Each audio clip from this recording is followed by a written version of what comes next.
In this video, I'll show you how you can add a WhatsApp chat button on your WordPress website. So here's what you need to do. So here is my website, and I'm also on the dashboard of that website. Now to do this, we're going to use a plugin. So go to your dashboard, go to plugins, go to add new plugin, and then type in WhatsApp. Now there are many plugins that you can use. Some require free versions. A lot of people like to use this one, but it really does require you to upgrade to premium. For the video, we're going to use Click to Chat by Holly Themes.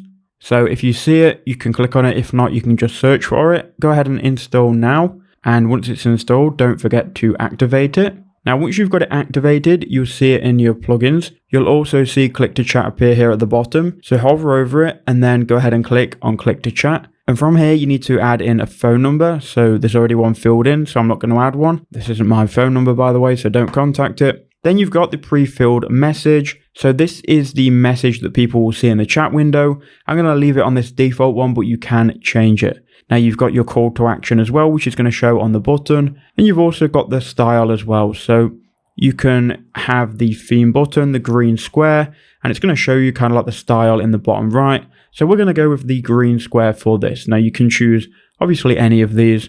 We'll just go with a green square. And we can keep it in a fixed position in the bottom right of the screen, and you can make it bigger or smaller as needed. Then do you want to open the links on the desktop in a new tab? Do you want it to pop up or be the same tab? I'm going to have pop up. On the mobile though, you do want it to be wa.me, which is going to be WhatsApp. And then pretty much all of these settings you can keep the same. Then go ahead and click Save Changes. So once you've filled all of this in and you've clicked Save Changes, it should now be live on your website. So now head back to your website, go ahead and refresh, and here you can see you've got your WhatsApp button, and if someone clicks on that, it's going to open up WhatsApp.